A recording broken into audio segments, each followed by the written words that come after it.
What are your hardest clients like? I don't take them. You just won't take them. I won't take them. Yep. What's the I like like people who cutoff? are open-minded, who have a good, healthy relationship with matchmaking, who know what they want, who have a key goal. There's some people that just I've had conversations, they're just looking for a needle in the haystack, and I've said no. I'm not the person for you. I'll help you find somebody who is. So they're seeking a dream girl or dream guy that just doesn't exist. It could exist. It could just be really, really hard.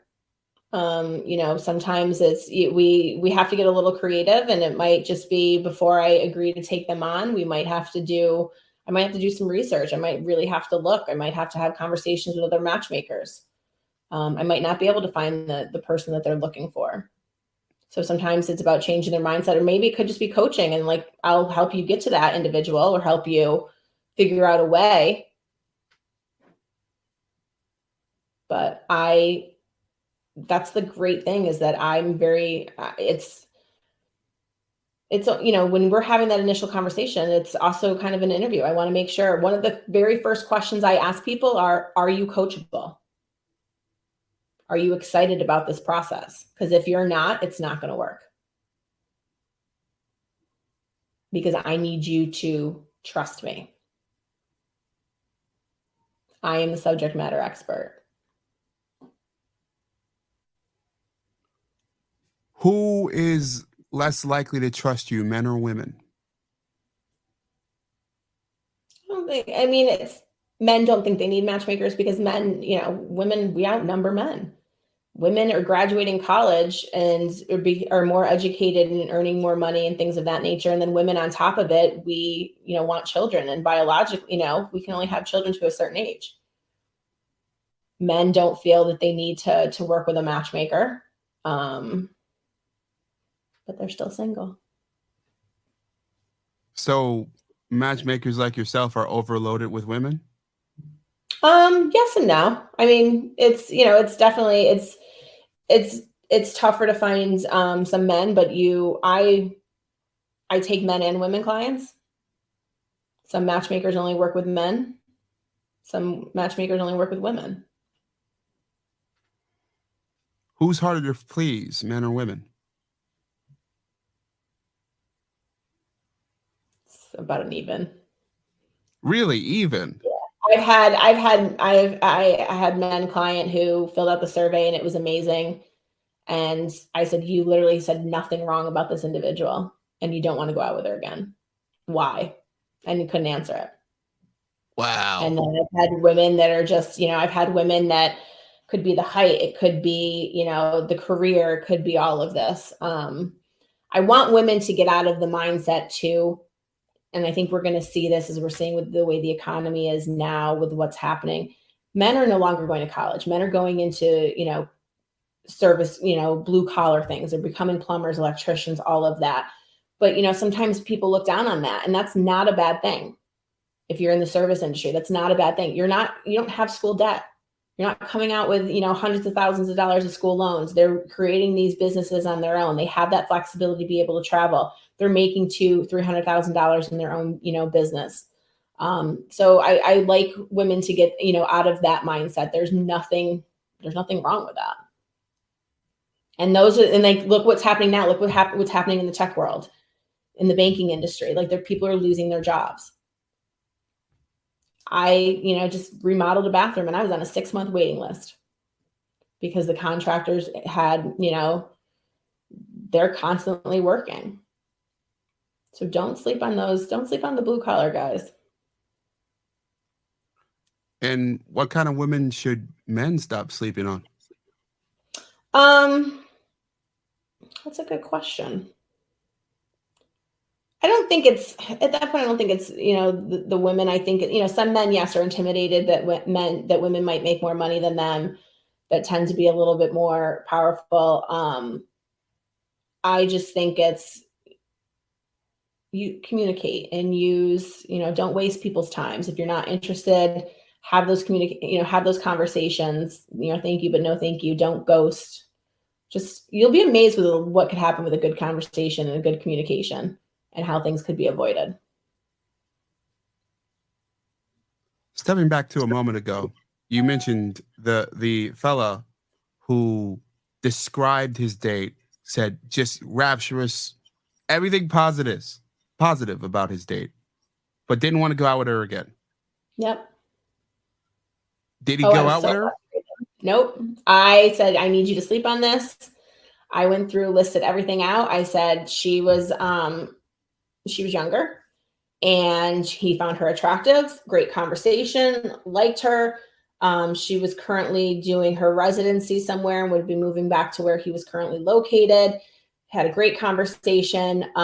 He's in his upper 30s. And I said, listen, and I had to have the conversation. I said, I need you to think about this for a second. I said, do you want to get married and have children, correct? Yes. How long do you plan on dating? Maybe a couple of years. How long before you get married? Okay. How many years do you want to be married beforehand? And then you have kids. Like, these are the things that you need to think about. You know, if you really want to sit down and have that, and like these, you know, we had that conversation. And I said, I was like, this isn't Hollywood. It's not going to be, you know, bombs aren't going to go off. It's not going to be fireworks and all of this. Chemistry builds. You have to, for prime example, I dated a guy, we went out on a date and I was like, I like him. I want to go out with him again. Second, third, fourth, fifth date. It was like, okay. I wasn't, you know, attracted to him right away. I thought he was cute, but it wasn't like, oh my God, I can't wait to see him again. And that chemistry was building over time. And then within 9 months, I'm in love with this individual. Like, we're in a happy, healthy relationship. Like, you have to, those things are going to build. And as you get to know someone more, that chemistry, how many times have you've seen a feature on someone and you're just kind of like you turn your nose up at it. But then as you get to know that individual, like the little gap in their teeth, it's cute. It's what makes them them. So I think people just tend to get out of their own way. They tend to self-sabotage. It's just a matter of, that, but again, that's why I'm here. That's why let's ask these questions. Let's have these conversations to get to better know the person and to be able to answer, like, is this somebody that I want to choose? Should people have sex on their first date? Do your thing. Whatever. Just use protection. If you're two consenting adults, have at it. I don't think it might not go very far, but whatever. I'm not going to yuck someone's. Why might not it go far? It might not. I mean, I've never successfully had anything that's happened. You can have sex on the first date. Doesn't mean, the passion, the fireworks and all of that. But, some people it works, some people it doesn't. Again, I just say, be smart decisions, be healthy about it. On the smart decision bit, that kind of connects with something that I wanted to ask you on. I feel as if as a population, we're a little less prepared to date. 100%. It seems like we're almost more, some of the conversations I've had with women and with men, there's an idealism, and which kind of fits in that 6 foot tall situation and in the money situation that you mentioned earlier, and even the plumber and service industry thing you mentioned not long ago. I wonder if you've seen this in your work. Are you working through someone's idealism, trying to get around it? Yeah, I think, and that's what kind of happens when we're dating somebody. We kind of build this individual up, and it's this idea that this is what's going to happen. And that's what gets us caught up in something. And, I see folks do this at, third or fourth date. What are we doing? Well, you're dating, go have a good time. Like, we're not, don't build this individual up. And when we do that, and this is also one of the reasons why I say don't date multiple people at the same time, because we've kind of built this idea on there's expectations of what we think is going to happen. And when people don't adhere to that expectation, now we've been wronged and, it's doomed. But when you're dating multiple people, you kind of get to compare the two of them. You're not putting your eggs all in one basket. It's an opportunity for you. Like, when you're going shoe shopping or you're going through and having, this is how I say it for dating. It's kind of like if, many stores have a return policy of, 30, 60, 90 days. I can buy a dress and I can come home and I can try it on a few times, and I can try it on with the jewelry, and I can try it on with the clothes. And then I have an opportunity to return it. So that's kind of how I view dating. I don't like to talk relationship status 90 to 120 days until I think that person is worthy, that I'm ready to have a relationship with them, because I'm still getting to know them. You're not having date 2 or 3. You're not having conversations about, finances and politics and religion and things of that nature. You don't understand, how are they in conflict? If you had a fight with this individual, do they fight fair? Or are they nasty and name call and gaslighting? Like, I find people can't really fake who they are after the 60, 90 day mark. You're really finding out who that individual is. Does that make sense? You do. And you also hit something that was also on my list to ask you about. The last few years of politics in this country have, everything's been inflamed. Yep. My girlfriend and I have had this conversation. We have different politics. We've called it sort of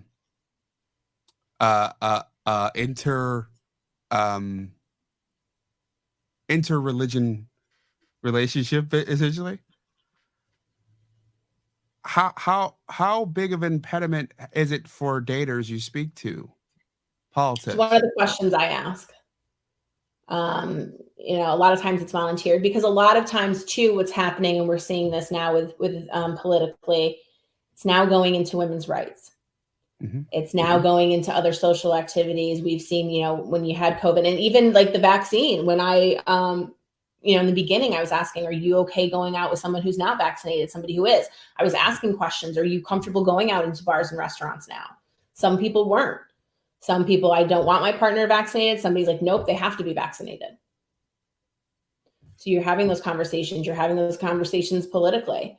You're seeing women's rights right now and is up there. Interracial dating. You're having, abortion, pro-life, pro-choice. You're having these conversations, and it's a key part.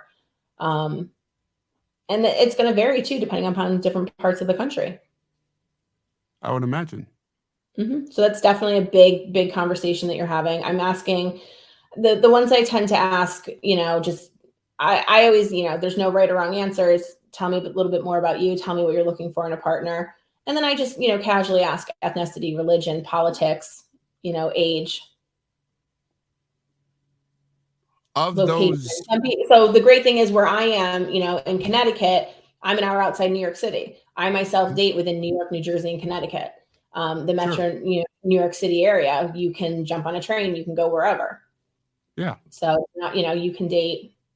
So some people are, and that's the great thing too now, post-pandemic, or we're still, I guess, kind of technically in it, kind of technically out of it. But so many people work from home. So you have that opportunity now that you can travel wherever you want. So I have this opportunity. I might, work in New York, but as long as I have internet, I can go anywhere. So people are open now to dating throughout the world, throughout the country. Of those issues of those requirements, religion, politics, location, which is the biggest impediment, the biggest requirement? It's not. It's usually family oriented, career, finances. It's back to those key values. Politics sometimes, kind of comes into play with it. But now it's, listen, I won't date somebody who supports this side, or I won't date somebody who supports that. Or I'm open to dating people of other political affiliations, but I want to be able to have, respectful conversations with it. I want to be able to have those, those talks, and being able to share and all of that, and being able to respectfully have those conversations. When people come to matchmakers, they are just, they want to find their person. And the people that I work with, I want somebody who's open, who's, willing to do things, and they're coachable.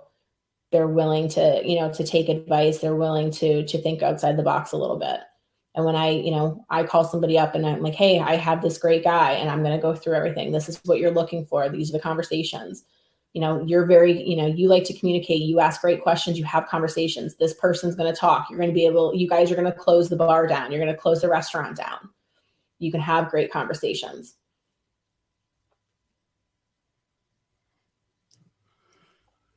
So it seems like you're looking for dexterity. Yeah, I'm mirroring what my goal as a matchmaker is to bring you opportunities, to bring you introductions. What I'm doing is I'm weeding out the people who don't want to be in relationships. I'm having these conversations with individuals and saying, okay, do you want marriage and kids? Do you want this? I'm having those conversations and doing the background checks and doing these things and saying, okay, now, John, I'm going to introduce you to, 3 or 4 individuals. And let's have these conversations. And then I'm getting that feedback and I'm bringing it to you to make you become a better dater. It's just, sometimes we don't have time. It's no different from I'm doing housework or I'm working late tonight and I'm going to order Uber Eats or DoorDash. It's that convenience. I'm making my life a little bit easier. On another requirement in some elements, we're both massive Buffalo Bills fans. We are. How big is sports and obsession with sports? Because I'm a sports obsessive. Does it matter when you talk to daters?